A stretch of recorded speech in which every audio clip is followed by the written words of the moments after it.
lemot tuh bawaan dari genetik nggak sih gitu? Sepengetahuan saya belum ada studi terkait kemampuan kecepatan berpikir otak itu dikaitkan dengan genetik. Walaupun kalau mau bicara pun ya ada kaitan genetiknya tuh dalam konteks gen dan DNA kita kan berpengaruh di situ membentuk struktur otak kita kan. Kenapa sih otak tuh suka kadang-kadang lemot, suka kadang-kadang nggak tahu mau mikir apa? Apa itu berpengaruh juga sama yang overwhelm kemarin atau gimana nih? Ya bisa jadi kapasitas otak kita itu dipaksa untuk ngegas melebihi dari yang biasanya. Kurang tidur tuh sebenarnya tuh ngaruh nggak sih sama emosi kita juga? Di otak kita itu ada mekanisme, ada cairan di otak kita yang digelontorkan itu saat kita tidur, namanya cerebrospinal fluid. Setidaknya saat kita tidur kita harusnya ngalami beberapa deep sleep. Ya kalau kurang dari jumlah itu, ini kan di perdebatannya, itu katanya sih tidak membuat tubuh kita refresh. Halo semuanya, balik lagi di podcast Ruang Tunggu. Kalian penasaran sama kesehatan mental? Yuk cari tahu bareng-bareng di podcast Ruang Tunggu. Karena di podcast Ruang Tunggu, kita tuh nggak cuma menunggu, tapi juga mencari tahu. Asik. Yuk, mulai syuting dulu. Udah siap semuanya? Siap. And action. Kalau kalian udah nonton yang part 1 tentang overwhelm, kita masih ada nih bintang tamu yang sama, yaitu Mas Riza. Ya masih lulusannya masih sama ya, Masih nggak usah sama, kita ya. bahas lagi. Nah, kita di part 2 ini kita mau bahas tentang kenapa sih kalau otak tuh suka lemot.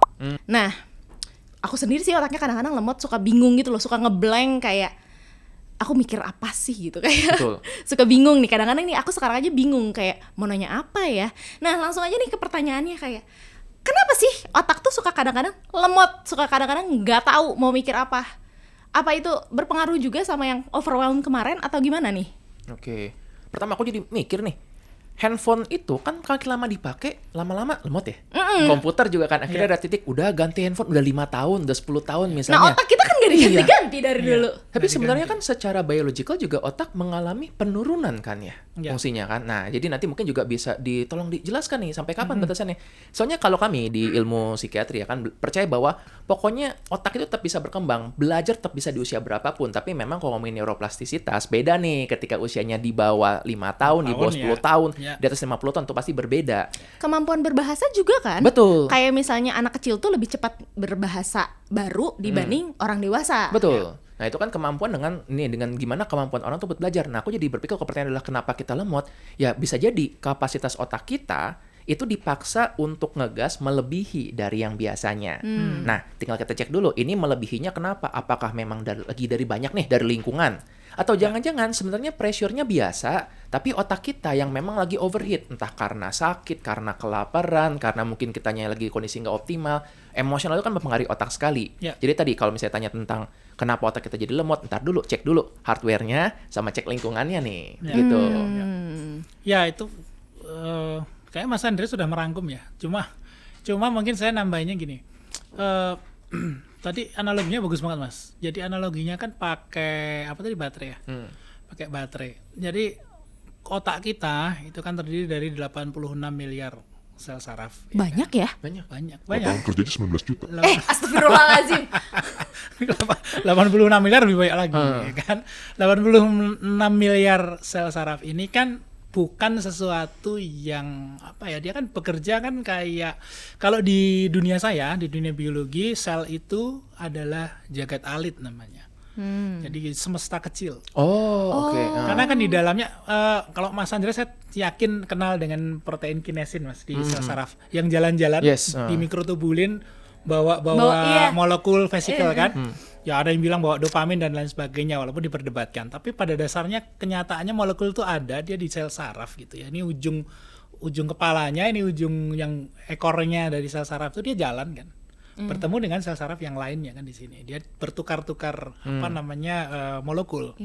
Dan itu kan dia Aku bekerja pernah lihat videonya deh. sama seperti kalau ada kita ketemu truk di tol Cikampek gitu kan, sama. Kita ketemu gitu, jadi bawa barang nih ke Bawa barang, Bandung oke, gitu kan, dari Bandung bawa ke Jakarta. Jadi sebetulnya otak kita itu bekerja dalam konteks biokimia, biologis, kimia, fisika pun sekalipun. Dan apa yang merangkum itu semua adalah energi. Energi. Oke ya, energi ya. Sel saraf itu kan di dalamnya ada mitokondrianya juga. Jadi sumber energi, bukan sumber. generator energi. Kalau dibilang sumber energi nanti aku dikomplain sama teman-teman biolog yang lainnya. Karena bukan sumbernya, dia generator dia. Generator energi. Nah, generator energi ini kan ya sama seperti listrik kita lah. Nggak mungkin dia pernah mati lampu kan sesekali. Lemot itu ibaratnya adalah ya listriknya mati lampu. Terlalu berat selnya bekerja, ini kan kita bicara satu sel. Misalnya nih untuk mengambil keputusan tadi beli cimol, itu butuh mungkin 1 juta neuron misalnya di gerombolan sini misalnya. Jadi di gerombolan situlah terjadi stagnasi. Ini kita levelnya udah level biologis. Jadi dia bisa saja tidak bekerja secara optimal atau butuh berhenti dulu. Jadi kadang kalau kita terlalu banyak bekerja nih, kalau saya ngomong ini nanti kita berdebat lagi nih. Multitasking adalah salah satu cara yang membuat otak kita cepat lemot. Itu scientific loh. Cepat lemot karena kita belum selesai tugas satu, kita menambah dengan tugas yang lainnya. 1, 2, 3, 4 dan kita berpindah-pindah. Itu lelah sekali. Energinya bayangkan misalnya di dalam itu ada mandornya. Sama tuh, ayo buru, belum selesai, ayo angkut yang sana, belum selesai, angkut lagi yang sini, gitu. Jadi molekulnya kan beda-beda yang dilakukan di otak. Nah ini yang membuat kita bisa jadi kelelahan atau kalau bahasa mudahnya ya lemot itu tadi. Baik, jadi kita mikirin hal sekecil apapun itu benar-benar menyita energi ya. Iya. Maka kita punya kemampuan untuk memilih mau mikirin apa. Ini artinya buat teman-teman nih ya yang masih mikirin mantan yang toksik, masih mikirin tentang hal-hal yang nggak penting. Itu ingat loh, setiap kali kita mikirin kayak gitu, itu tuh ngabisin energi. Ngabisin energi. Jadi jangan ya. Gitu. Ya, otak kita menggunakan 20% dari total energi yang ada di badan kita kan. 20% loh. Mahal tuh ya. Padahal gedenya cuma segini, badan kita kan gede banget. Iya. Otak hanya sebagian kecil dari sebagian tubuh kita, tapi dia yang mungkin paling penting memang. Organ yang paling penting yang mengatur banyak hal di tubuh kita. Nah, kalau misalnya kita sulit fokus terus gampang lupa. Terus cepet capek kalau mikir. Masih normal nggak sih kalau misalnya kayak kita kayak gitu? Nah, aku dulu simple ya, attention span itu bisa dilatih. Sama seperti otot. Ya, nggak mungkin ada seseorang belum pernah nge-gym tiba-tiba disuruh angkat 100 kilo, ya dia pasti akan anggap nggak bisa. Sekarang bayangkan orang yang nggak pernah mendalami suatu buku atau long content, tiba-tiba dikasih buku tebal, disuruh baca. Dia akan nganggap, enggak, aku nggak sanggup. Dan dia nggak salah kalau ngomong kayak gitu, karena memang nggak dilatih. So, artinya semakin dilatih itu semakin bisa. Nah, sayangnya dengan saat ini nih, dengan dunia semua serba konten cepat, tanpa sadar kita jadi tidak terbiasa mengkonsumsi konten yang lambat. Long konten gitu kita ya. selalu cepat dengan ganti-gantinya dan tadi akhirnya teradaptasi otak kita menjadi ya sudah, cara survival adalah saya akan mempelajari konten cuma di permukaan aja, tapi dalam semenit saya bisa pelajarin 5 konten sekaligus. Gitu, itu gawatnya. Nah, jadi sebelum kita bilang susah fokus, bentar dulu. Jangan-jangan kita melatihkan otak kita untuk survive dengan cara seperti itu. Betul. Jadi secara tidak langsung disuruh multitasking otak kita. Yang which is nggak bagus. Yang which is nggak bagus. Oke. Kurang tidur tuh sebenarnya tuh ngaruh nggak sih sama emosi kita juga gitu, kayak yang kayak tadi gitu, otaknya jadi nggak beristirahat dengan tenang gitu, ataupun kayak malah kita nge-force otak kita untuk terus bekerja. Nah, ini biological nih, fungsi tidur tuh ngapain sih sebenarnya sih? Sebenarnya fungsi jadi tidur kayak gimana sih? Di otak kita itu ada mekanisme dan ada cairan di otak kita yang digelontorkan itu saat kita tidur, namanya cerebrospinal fluid, CBSF gitu ya. Fungsinya apa? Karena kalau kita mikir sama Mas Andre udah ngomong, handphone kenapa tiba-tiba lemot, Mas? Karena kalau panas, overheat gitu. Kalau lithium, saya ngomongnya saintis nih. Kalau lithium di dalam kita bakar terus-menerus, apa yang terjadi? Ada debris-debris. Otak kita sama kok, gitu. Ada debris-debris, kan harus dibuang. Cara buangnya gimana ya? Di fluid, seperti flush di toilet itu. Hanya terjadi flush itu saat kita tidur. Ya, simple kan? Makanya kita butuh tidur. Pertanyaannya lagi, kapan itu Pak itu terjadi? Saat kita deep sleep. Sebagian besar ya saat kita deep sleep. Nah, padahal tidur kita kan ada ritmenya. Deep sleep kita juga beberapa jam dari 7-8 jam itu.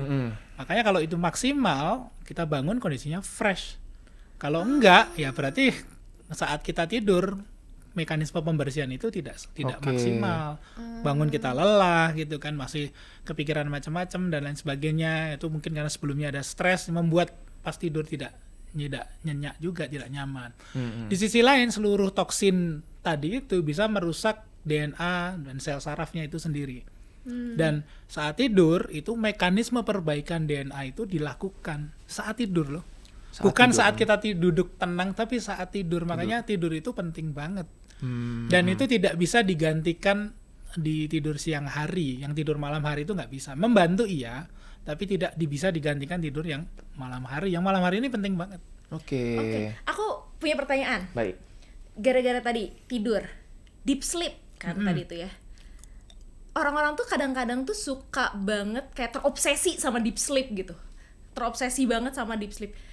Gimana sih kita biar dapat potensial deep sleep maksimal gitu? Kayak gimana caranya gitu biar kita bisa deep sleep gitu. Oke. Kadang orang-orang juga suka multitasking pada saat tidur, which is kadang-kadang white noise. Ya, sebetulnya beberapa kali kalau kita diskusi ya dengan sesama ilmuwan, cara mengukur, kan ada bisa diukur dia gelombang tidur. Untuk dia kita bisa, seseorang bisa tahu dia, Polisonograf gitu ya. polisonograf bisa tahu dia ada di deep sleep apa enggak. Setidaknya saat kita tidur kita harusnya ngalami beberapa deep sleep. Ya kan siklusnya naik turun. Ya kalau kurang dari jumlah itu, ini kan di perdebatannya, itu katanya sih tidak membuat tubuh kita refresh. Pertanyaannya adalah deep sleep ini kan sangat berkaitan erat dengan kinerja biologi sel. Sangat berkaitan erat dengan itu. Bukan karena seseorang itu cemas, kemudian dia susah tidur terus dia lelah, enggak juga, belum tentu juga. Karena ada orang yang punya, karena tubuh kita itu bisa melawan apa ya? Bisa menahan. Karena ada hormesis kan, ada alostasis juga. Bisa menahan kondisi kekurangan itu. Orang bisa kekurangan tidur berbulan-bulan tapi dia tetap bisa beraktivitas. Walaupun tidak sempurna, maksudnya mungkin decision makingnya jadi agak meleset-meleset, bisa saja. Tapi di sisi lain dia masih bisa bertahan. Nah pertanyaannya sekarang yang sulit dijawab, mungkin yang bisa menjawab malah dokter yang khusus terkait itu. Okay. Apa sih yang mengatur deep sleep ini dalam konteks seluler? Gitu. Terus bagaimana cara nginduksinya? Karena seluler ini kan juga dia akan kembali ke homeostasis sebetulnya. Tubuh kita tahu banget kok kalau kita sedang kekurangan, dia akan berusaha untuk compensating. Jadi saya pernah beberapa kali susah tidur ternyata karena banyak pikiran gitu ya, karena ada keluarga yang sakit. Tapi setelah semua itu terlewati, balik lagi gitu ya. Dan itu pun nggak sama dokter, saya ke dokter juga, dokternya bingung kok bisa balik sendiri ya. Harusnya bapak ini perlu terapi khusus. Tapi pada kenyataannya tubuh kita memang bisa melakukan itu. Kompensate itu. Dan kuncinya memang kalau kan ini stres tadi, kalau Mas Andres bilang apa tadi Mas, cognitive load ya. Cognitive overload. Kalau kami biologis ngomongnya allostasis load. Allostatic load. Terlalu banyak gempuran. Ya. Jadi itu kalau itu dikurangi, itu bisa sel itu bisa napas itu. Jadi dia kembali ke homeostasis. Kalau dari psikiatri gimana? Ini aku akan merefer dari sebuah buku ya, Why We Sleep, Mengapa Kita Tidur, itu Matthew Walker. Dia seorang sleep scientist. Bayangin ada orang yang Sleep hidupnya scientist. meneliti tidur doang gitu. Berarti ngeliatin orang tidur. Betul sekali, makanya tadi polisonograf itu. Iya. Nah itu dibahas tuh mengenai tentang tidur, dan sebenarnya sih kita bisa, ini panjang banget, jadi kalau dibahas satu episode sendiri bisa nih. Tapi simpelnya adalah manusia tuh kita bisa membedakan antara sleep need ya, utang tidur nih, sama sleep drive, keinginan tidur. Kadang-kadang yang terjadi bisa tuh kita kayak badan capek banget, jadi sleep need-nya tinggi, tapi mata kita tuh terang, mungkin karena cemas kan, jadi sleep drive-nya kurang. Ada juga kita mungkin ngantuk, tapi badanku nih kayak tidur udah kebanyakan, jadi nggak pas juga. Jadi kita mau untuk membalance antara sleep need ini dan sleep drive-nya. Sleep need gimana caranya? Berarti kita munculkan utang tidur, yaitu siang hari aktivitas. Olahraga, mikir, interaksi sama orang, kena cahaya matahari, itu semua tuh menimbulkan utang tidur di kita, sleep need-nya. Yang harapannya pas malam hari kita bayar. Betul. Dengan cara istirahat. Tapi sekarang pola hidup kita malam hari lihat HP, blue light itu merangsang otak jadi seolah masih terang begitu. Belum lagi malam hari bukannya dia tenang, malah main game yang seru-seru, nonton film dokumenter horor, kamu tuh kan yang suka crime dokumenter yang malah membuat otak itu makin mikir. Nah, jadi sering kali pasien datang dan bilang bahwa, "Dok, aku insomnia." Tapi begitu dicek emang karena Kebiasaan kebiasaan yang buruk. lifestyle, Itu yang perlu kita perbaikin duluan. Begitu. Nah, untuk mencapai deep sleep yang bagus, jaga itu saja. Kalau kita tadi menjaga untuk pola tidur yang bagus, bangun dan tidur di jam yang sama tiap hari, ada aktivitas siang hari dan malam hari coba untuk kurangi yang kalau kita bilang nih noise-nya gitu ya, sekeliling itu itu akan sangat bagus. White noise itu sebenarnya cukup baik kok. Oke. Karena tadi white noise ini ngebantu orang-orang paling nggak supaya nggak overthinking. Ya. Dengan ada noise itu, jadi dia daripada mikir jauh-jauh gitu, noise ini membuat dia jadi kayak grounding Ya. begitu. Tapi kalau orangnya pencemas, malah terganggu, sensitif dengan noise tersebut. Jadi akhirnya cocok-cocokan aja, coba aja. Coba segala hal ya. Oke, aku terkait otak nih. Kan ada penyakit otak yang namanya Alzheimer's. Ya itu kan yang tadi kalau misalnya handphone udah lama tuh sama kayak otak kita mungkin kayak Alzheimer's. Udah nggak kali bisa nge-save apa-apa lagi tuh. Udah nggak Nah, bisa nge-save apa-apa lagi. Ngedrop dia. Udah ngedrop tuh otaknya. Nah, kalau misalnya Alzheimer's ini bisa dicegah nggak sih dengan kayak misalnya kita kebanyakan baca buku, atau misalnya kita dengan main catur, atau misalnya dengan olahraga?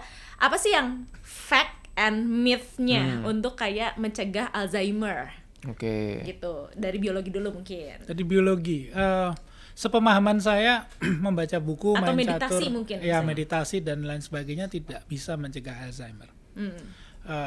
Penyakit yang satu ini datang karena kombinasi dari multifaktor dia. Jadi baik kondisi otaknya mungkin bisa secara genetik juga dia terpengaruhi, epigenetiknya terpengaruh, bisa nutrisi dan lain sebagainya, banyak faktor yang bisa mempengaruhi bagaimana otak ini kemudian ujungnya ke sana gitu ya. Dan membaca maupun beraktivitas dan segala sesuatu bisa membantu meminimalisir resiko. Oke. Tapi tidak bisa mencegahnya. Kalau memang seseorang secara genetik dia Ada. struktur otaknya akan ke arah situ, bisa ke arah situ. Tapi kan bisa diminimalisir dan bisa diperkecil efeknya gitu. Jadi mungkin di konteks itu sih. Karena kalau kita bilang nanti membaca mencegah terus berbondong-bondong kita membaca, ujung-ujungnya manusia ini kan kadangkala lebih kepada berlebihan ya. Kalau dibilang baca buku bagus terus beli buku 20 gitu, baca sehari terus nggak tidur, sama aja Betul. Alzheimer besoknya malah. Iya. Karena hal-hal seperti itu. Jadi lebih bagus kalau menurut saya, karena saya biolog, jadi keseimbangan itu yang dijaga. Bagaimana dari sejak usia muda sampai kita nanti berusia mungkin 40-50 ke atas, kita usahakan segala sesuatu itu seimbang, tidur di jam yang sama, diusahakan loh ya, diusahakan. Karena kadang-kadang sulit memang, kan di hidup modern kita kan kadang-kadang kita traveling kemana, nggak tidur segala macam. Saya pernah ketemu temen, dia seorang dokter juga, dia bilang ke saya kalau setidaknya dalam 1 bulan Mas Riza masih ada lebih dari 20 hari Mas tidurnya bener. 10 hari agak geliat-geliat, oke lah, karena pekerjaan dan lain sebagainya. Tapi ada waktu di mana kita tuh benarkan tidur kita di most of our time di 1 bulan. Kemudian masukkan kebiasaan-kebiasaan yang bagus, seperti membaca, kemudian tadi ya bermain catur. Meditasi Kalau saya gitu ya. meditasi, kalau saya malah mendorong karena saya senang banget sama molekul yang dari tubuh kita, namanya myokin. Mungkin. Ya, myokin. Jadi mau di googling bisa, namanya hope molecule. Oh. Molekul harapan. Yaitu orang-orang Amerika yang ngasih nama itu, karena memang myokin ini kan sinyal-sinyal molekul yang muncul dari otot kita yang kemudian dikirimkan ke seluruh organ di tubuh kita termasuk otak. Sama seperti saat kita buntu belajar, jalanannya dulu. Terus iya, fresh, iya. ya kan? Oh iya ya, gitu. Jadi gitu. Kayak saya juga beberapa kali punya masalah karena pekerjaannya sangat banyak, kemudian stres. Dokter saya bilang, Mas cerebellum, tahu cerebellum? Jadi Otak yang kecil motorik maksudnya. kan, Heeh. gerak maksudnya. Jadi kalau setiap kali Mas kepentok sesuatu, bunek, ngomong aja sama dia, cerebellum, gerak. Jadi saya gerak, olahraga, jalan kaki, muter taman gitu ya, naik turun tangga. Nanti itu akan membantu tubuh kita untuk refresh kembali, dan itu tidak hanya berkaitan dengan gerak otot aja, tapi itu juga berpengaruh ke otak kita.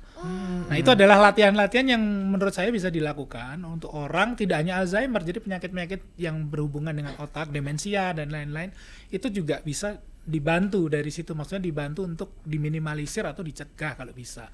Tapi kalau yang Alzheimer setahu saya sih cukup sulit ya untuk dicegah kalau sudah punya arah ke sana. Oh, menarik. Menarik. Aku jadi kepikiran, kan sering kali orang bilang bahwa olahraga, aduh nggak sempat, aku terlalu sibuk. Iya.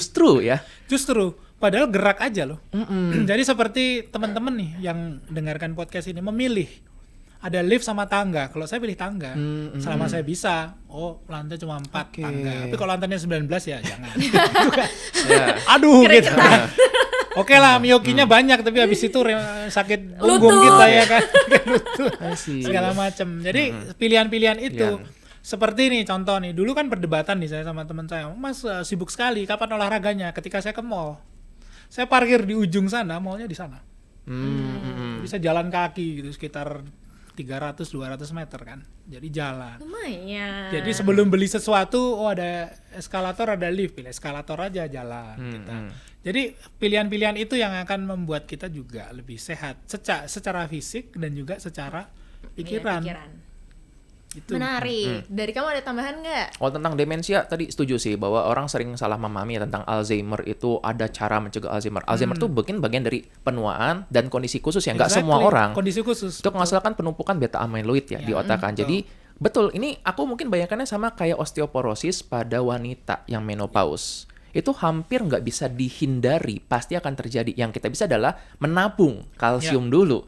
Sehingga apabila tabungannya banyak, seiring dengan usia nanti tergerusnya itu masih stoknya banyak. Mungkin tadi dengan kita belajar, banyak membaca, mungkin dengan meditasi, ngobrol sama orang pun ya, itu juga melatih otak supaya neuroplastisitasnya banyak, supaya nanti seiring waktu ketika pun tergerus, nggak cepet banget. Begitu. Iya, tapi tujuannya ya bukan untuk mencegah total, Iya, tetapi kita mencoba untuk menghambat supaya di usia tua tetap bisa produktif, tetap bisa functioning dengan happy.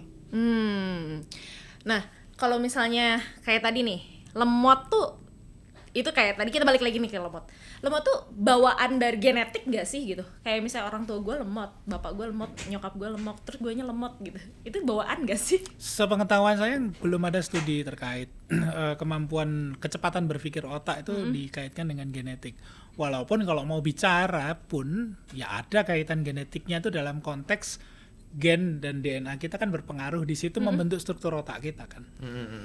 Jadi DNA kita kan backbone atau blueprint dari seluruh struktur yang ada di tubuh manusia, termasuk otak kita. Jadi kalau otak kita dibentuk lewat blueprint tertentu kan jadinya begitu secara standar gitu kan. Dan itu kan akan diisi oleh kita lewat semua impuls itu. Nah kalau kita mengatakan lemot itu genetik atau tidak genetik, kalau directly impact ya, kalau di sains kan ada kausal, hubungan sebab akibat sama korelasi. Bisa jadi berkorelasi tapi bukan kausal. Betul. Jadi menurut saya belum sih kita mengatakan itu kalau bapak saya lemot, saya juga lemot, enggak, belum tentu. Belum Karena tentu ya? kita bicara lemot, misalnya bicara kecerdasan yang kita bicarakan di sini levelnya adalah IQ dan EQ saja, kayak emotional quotient sama intelligence quotient. Jadi kecerdasan yang berbasis kognitif sama kecerdasan berbasis emosi. Kalau kita bicara itu saja, banyak perdebatan kan di masyarakat, diturunkan dari ibu, kalau ibunya pintar, anaknya pintar. Iya. Belum tentu, sains tidak menunjukkan gitu. Sains menunjukkan kecerdasan itu adalah suatu traits atau sifat yang sangat kompleks. Bisa dipengaruhi genetik, diturunkan dari ibu dan ayah keduanya, kemudian dipengaruhi oleh epigenetik, dan justru faktor epigenetik ini 2/3, kan segitiga gini. DNA epigenetiknya ada 2, nurture sama lingkungan. Anak yang lahir kalau tidak pernah diajari bapak ibunya matematika, emangnya bisa matematika dia? Enggak dong, kan gitu. Kalau nggak dia sekolahkan dia dengan pendidikan yang ini, apa dia pinter? Belum tentu kan gitu. Okay. Lingkungan juga berpengaruh. Bagaimana lingkungan membentuk? Ada anak yang di usia dini, kalau kita lihat di Instagram ada beberapa yang sudah berminat menjadi dokter, terus dia hafal hitungan dan lain sebagainya. Dia secara genetik kecerdasannya dibentuk dengan struktur yang bagus. Kemudian diisilah sama orang tuanya. Kemudian dia jadi pinter ngapalin nebula. Ya kan kalau di astronomis. Ponakan saya ada tuh, nebula, ini, itu, hafal banget, pulsar adalah. Jadi Iya. yang mungkin kita orang dewasa apaan sih gitu kan. Jadi itu terbentuk. Jadi kecerdasan itu bukan sesuatu yang monogenik namanya, tapi dia plurigenik plus epigenetik. Jadi lengkap dia. Jadi di sepanjang waktu kita hidup, kita bisa memperbaiki kecerdasan kita. Oh, menarik. Iya, bukan berarti lahir aku tidak pandai, enggak gitu. Sekarang belum pandai, belum. Karena itu sesuatu Suatu yang bisa hari, dipelajari. Oke, menarik. Ya kan sama seperti lemot juga. Iya.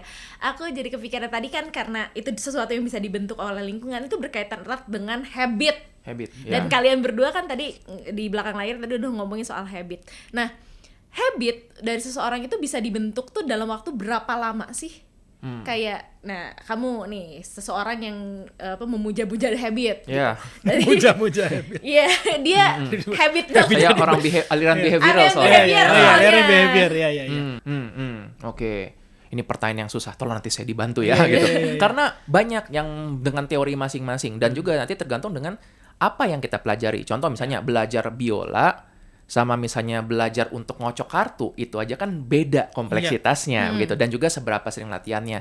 Pada akhirnya sih aku kan mengatakan gini, yang penting bukan berapa lamanya tapi seberapa sering dilatihkannya. Iya, Gitu dan frekuensi. nah kalau dalam Atomic Habits itu kan dia juga nyebutnya tentang kalau perilaku tuh kayak voting. Kita memberikan voting pada sesuatu. Seringkali masalahnya adalah ketika orang baru mulai voting di awal-awal, 2 hari 3 hari, udahlah gue nggak bakat. Iya. Bayangin kalau kita anak kecil nih ya mau jalan jatuh, sudahlah aku tak berbakat jalan kaki. Nggak ngesot jalan dia, kita. iya. Tapi kan anak kecil tuh nggak punya kapasitas yang untuk meragukan diri seperti itu loh. Malah kecil tuh kan nyoba-nyoba terus. Malah kadang orang tuanya yang jangan.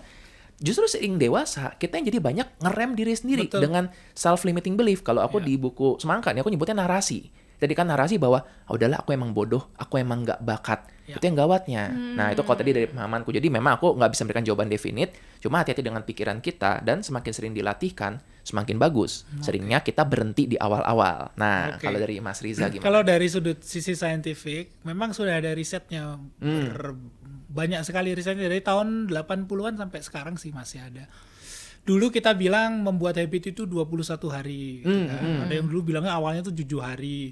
Sekarang riset terbaru dengan jumlah partisipan ribuan itu menunjukkan kalau habit baru yang sama sekali baru ya dari yang lama. Oh, baru, yang total baru, baru. totally baru atau berubah. Ah. Dari kebiasaan lama menjadi baru, tapi barunya tuh beda banget. Oke. Jomplang. Kayak bumi dan Ah. langit itu butuh waktu kurang lebih 66 hari. 2 bulan lebih dikit 3 berarti bulan ya? lah. Ah. 2 bulan lebih dikit ya. 2 bulan lebih hampir dikit. 3 bulan. Hampir 3 bulan. Karena itu untuk membiasakan otak terhadap jaringan neuroplastisitas yang baru yang dia bentuk. Tapi pertanyaannya di riset itu, di paper itu ditunjukkan tidak hanya masalah durasi waktunya, tapi tadi Mas Andre sudah ngomong frekuensinya. Jadi tiap hari tidak boleh fail. Oke. Jadi kalau dia membiasakan baca ya baca tiap hari 5 menit baca terus saja sampai dia bisa menyelesaikan 66 hari akan terbentuk mindset baru di kepalanya bahwasanya Membentuk yang baru. Membentuk Termasuk yang baru. menghentikan. termasuk menghentikan. Kalau mau menghentikan misalnya olahraga biasanya gini nih. Kalau orang olahraga baru seminggu kena DOMS dia. Oh iya, deep onset Apa muscle namanya? soreness, Muscle soreness. sakit. Aduh sakit, udahlah berhenti aja. Ternyata lari tidak cocok untuk Iya, saya. Padahal belum tentu loh karena salah pemanasan bisa karena tidak diberikan treat yang benar. Jadi memang untuk melakukan sesuatu yang benar, untuk melakukan membiasakan dengan kebiasaan baru itu memang harus melakukannya yang benar. Frekuensinya juga harus terus gitu. Karena kalau itu berhenti kita nggak akan berubah. Kalau mau dibahas nih, misalkan contoh merokok, mau berhenti ngerokok sulit banget loh. Kalau dia bisa membiasakan untuk tidak merokok 66 hari, kemungkinan besar nih dia berhenti merokok. Tapi kalau dia gagal in the middle of it, balik lagi dia siklusnya balik ke awal. Reset lagi ya. Ya karena nikotinnya Butuh kuat nada- banget itu iya. kan Iya. adiktif sekali ya kan. Jadi Butuh untuk nada memutus itu dan inilah kenapa manusia itu cukup sulit. Riset berikutnya ada yang menunjukkan bahwasanya ada manusia dengan willingness yang sangat kuat kan manusia itu dibentuk oleh epigenetik tadi ada grit juga ada perseverance. Nah, kalau orang yang punya perseverance dan resilience yang tinggi ini dia lebih mudah untuk berubah dan switching perubahan itu lebih cepat dibandingkan orang-orang pada umumnya. Dan ini kan perlu diriset juga apa yang terjadi dengan mereka. Kalau Mas Andreas mungkin bedah otaknya. Ada apa di dalam situ. Sehingga dia terbentuk mindset seperti itu. Resiliensinya berbeda dengan orang yang lain. Karena resiliensi itu dipengaruhi genetik juga. Oke. Ini beda dengan sifat yang lain. Kalau resiliensi, bapaknya resilient, anaknya kemungkinan besar bisa resilient. Oke. Tapi lagi-lagi biologi itu tidak seperti anak begini, bapak begitu. Bukan ada pepatah buah jatuh sepohon-pohonnya, nggak begitu. Oke. Biologi memberikan peluang. Mendelian genetics namanya. Anak itu diberikan peluang 25%. Jadi peluangnya segitu. Segitu, oke.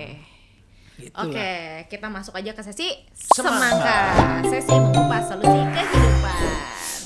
Diputar, Mas. Oh diputar. Sosokan nih. Ya. Malah jatuh kemana lagi? Penipuan itu penipuan. Nah, gimana sih cara kita untuk mengoptimalkan otak untuk bekerja gitu. Oke. Dari sisi psikiatri dan dari sisi biologi. Cara Baik. mengoptimalkan otak bekerja. Oke, aku dua potong. Dua potong, boleh. Pertama, aku suka banget menganalogikan bahwa kita manusia ini seperti kayak kereta kuda ditarik 2 ekor kuda. Kuda fisik, kuda mental. Oke. Ya, banyak yang datang ke aku fokusnya kayak, "Dok, gimana supaya mental saya kuat?" Bentar dulu sebelum ngomongin mental, fisikmu gimana? Dengan olahraga, dengan makannya, mungkin dengan istirahatnya, kadang-kadang itu yang mungkin bisa diselesaikan duluan. Jadi sebelum ngomongin tentang ini harus resilience, persevere dan lain, jangan-jangan pola tidurnya nggak bagus, jangan-jangan makannya berantakan, itu yang diperbaikin duluan ya. Jadi ngecek kondisi kalian masing-masing sudah benar belum tuh untuk secara kebutuhan biologiknya. Kedua ya, bersikaplah baik ke diri sendiri dengan menanyakan, emangnya kita harus 100% otaknya selalu ngegas setiap saat ya? Ya, seperti yang kita bahas tadi kan di episode sebelumnya ya. Ya. Emang apa salahnya kalau satu hari kita memutuskan adalah aku hari ini mau istirahat aja? Nggak apa-apa loh, yang penting itu memang sudah terencana, dan istirahat itu kan juga bagian dari kita mencintai diri sendiri. Ya. Jadi jangan selalu ngegas-ngegas terus. Kalau memang suatu saat kalian memutuskan bahwa udah hari Minggu ini aku nggak mau ngapa-ngapain, aku mau di rumah aja tiduran, ya sudah, tidak apa-apa. Kita mempersiapkan diri untuk keesokan harinya. Nah, 2 potong itu aja. Oke. Dari Mas Riza, Semangka saya ada berapa ya? 2 aja deh. boleh. Jadi yang pertama, karena saya suka makan enak gitu ya. Dan juga kita jangan pernah, semangka yang pertama adalah untuk memperbaiki otak tadi ya. Memperbaiki otak atau biar nggak lemot. Jangan pernah berpikir kalau untuk memperbaiki otak itu letaknya hanya di otak aja. Kita teman-teman harus mengenal otak kedua kita, yang namanya gut microbiome kita, yang ada di pencernaan kita, namanya gut feeling. Jadi kayak kita mau memutuskan sesuatu tapi kayak nggak logis, tapi aku pengen ini, itu gut feeling itu. Yang ngomong bakteri kita yang ada di bawah sana.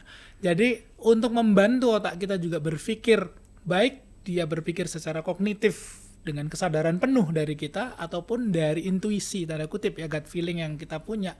Karena itu keduanya penting untuk kita sehat. Jadi sehatnya pencernaan kita, sehat otak kita juga. Dan sebaliknya, sehat otak kita, sehat pencernaan. Maka saran saya, semangka yang pertama adalah nutrisinya. Tadi kalau Andre sudah ngomong, perbaiki dulu tidur dan Fisiknya. macam-macam. Nutrisinya dicek. Bener nggak kita makan makanan yang betul-betul memang memberi nutrisi ke otak? Jangan-jangan sebelah mulu tiap hari ya kan? Atau cimol mulu kan? Itu yang harus kita cek. Atau kopi aren ya kan, ini lagi ribut nih ya kan, kopi gula aren, apakah itu terus yang kita minum? Jadi itu yang kita perbaiki, itu adalah yang pertama. Yang kedua adalah jangan pernah berpikir juga kalau otak gue lemot, ya udah gue gini aja. Itu jangan pernah ditanamkan Jangan melabeli ya, ya. jangan melabeli diri kita. Acquisitive labeling itu sangat kuat dan berbahaya kalau dilakukan di sisi negatif. Jadi lebih baik teman-teman, oke, hari ini aku lemot, besok bisa jadi enggak. Saya akan coba perbaiki, do something. Jadi semangka keduanya adalah jangan melabeli dan lakukan sesuatu untuk membuat otaknya bekerja lebih baik di esok harinya. Kalau hari ini lelah, tadi Dok Andres sudah ngomong, ya istirahat aja, nggak apa-apa. Tapi jangan pernah melabeli diri, apalagi ngomong dengan bahasa yang kasar, maaf nih, saya bodoh. Itu makanya saya di sosmed jarang sekali saya pakai kata-kata seperti itu. Saya pakai belum pintar, tidak berhasil, belum gagal. Itu sesuatu yang akan melabeli diri kita. Walaupun ya itu kata-kata yang ada di KBBI. Cuma kalau dalam konteks serius orang berpikir, itu akan bisa membuat kita kurang nggak sehat secara mental. Oke, menarik. Oke, kalau kalian suka sama konten ini, kalian boleh subscribe, dan kalian juga bisa nyalain notifikasi yang ada di bawah sini. Dan kalau kalian ada pertanyaan, boleh di komen di bawah, atau ada masukan boleh di komen juga di bawah. Kalau kalian mau nanya atau kasih masukan juga, ada diklik aja link yang ada di description box di bawah sini. Kalian juga bisa follow Instagramnya Pod Ruang Tunggu di @pod_ruangtunggu, dan Instagramnya Dr. Andres di @dr.ndremon, Instagram aku di @littlesora, dan Instagramnya Mas Riza Di @Riza Putranto. Oke, buat nambahin tadi, kalau misalnya kalian suka tentang kayak labeling ataupun kayak pencarian jati diri, itu ada dibahas di buku Semangka di sini tentang apa? Di Narasi, bab manusia dan narasinya. narasinya. Kalau kalian tertarik juga bisa baca bukunya dan tinggal check out aja di sini. Oke. Kalau gitu selamat nunggu di podcast Ruang Tunggu berikutnya. Bye-bye. Dan ingat, di setiap perhentian pasti ada ceritanya. Oh iya. Keplok, Mas. Keplok lagi. Nah, terima kasih. Selamat nunggu Ruang Tunggu.